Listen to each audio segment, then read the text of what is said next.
पण अशा प्रकारचं नेतृत्व तयार व्हायला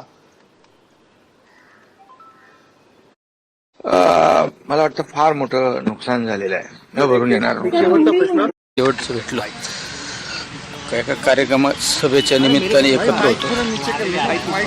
ती भेट आमची शेवटची झाली। हळहळ व्यक्त करताना दिसत आहेत आणि प्रचंड जी कार्यकर्ते पंतप्रधानांचं हे ट्विट आहे, धक्का आहे असं म्हणतात ते या ट्विटमध्ये, आणि त्यांच्या कुटुंबियांसोबत संवेदना आणि या अशा प्रकारच्या धक्कादायक निधनानंतर त्यांच्या कुटुंबियांना धैर्य मिळो, त्यांच्या सोबत माझ्या संवेदना आहेत असं ट्विट पंतप्रधान नरेंद्र मोदी यांनी केलेलं आहे। अजित पवार हे असे नेते होते जे ग्रासरूट लेवल त्यांचा कनेक्ट होता, म्हणजे सर्वसामान्य जनता। सगळ्यात वाईट घटना घडली महाराष्ट्राच्या राजकारणात आतापर्यंत इतिहासात सगळ्यात वाईट घटना घडली। कारण दादांचं जाणं हे सर्वांसाठी वाईट गोष्ट। माइक को थोड़ा दबाइए ना।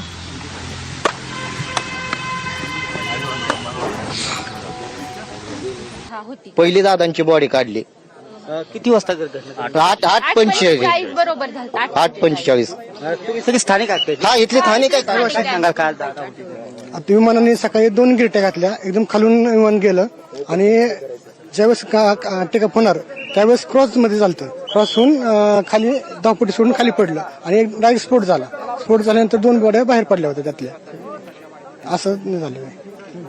नक्कीच जे स्थानिक नागरिक आहेत, जे विमानतळाच्या शेजारी गोजूबावी मुनगावे या गावातील हे नागरिक आहेत आणि खऱ्या अर्थाने यांनी जी घटना 8:45च्या दरम्यान घडली आहे असं सांगितलेलं आहे आणि प्रत्यक्षदर्शनी या नागरिकांनी खऱ्या अर्थाने ही घटना पाहितलेली आहे आणि एकंदरीतच सकाळी 8:45च्या दरम्यान ही घटना घडलेली आहे। साहजिकच उपमुख्यमंत्री अजित पवार यांच्या आज जिल्हा परिषद आणि पंचायत समितीच्या निवडणुकीसंदर्भात सभा होत्या आणि खऱ्या अर्थाने 9:30ला ह्या सभा चालू होणार होत्या, परंतु 9 वाजता 9:45च्या दरम्यान हे विमान जे उपमुख्यमंत्री अजित पवार असणारे विमान खऱ्या अर्थाने बारामती विमानतळावरती आले आणि 9:15 वाजता ही घटना घडली। साहजिकच जे बारामतीमधील नागरिक आहेत हे मोठ्या प्रमाणावरती हळहळ व्यक्त करताना दिसत आहेत आणि साहजिकच मोठ्या प्रमाणावरती जे नागरिक आहेत, जे उपमुख्यमंत्री अजित पवार यांच्यावरती मोठ्या प्रमाणावरती प्रेम करणारे राज्यभरातून मोठ्या प्रमाणावरती नागरिक आहेत, कार्यकर्ते आहेत। साहजिकच प्रत्येक नागरिक हळहळ व्यक्त करताना दिसत आहेत आणि प्रचंड जी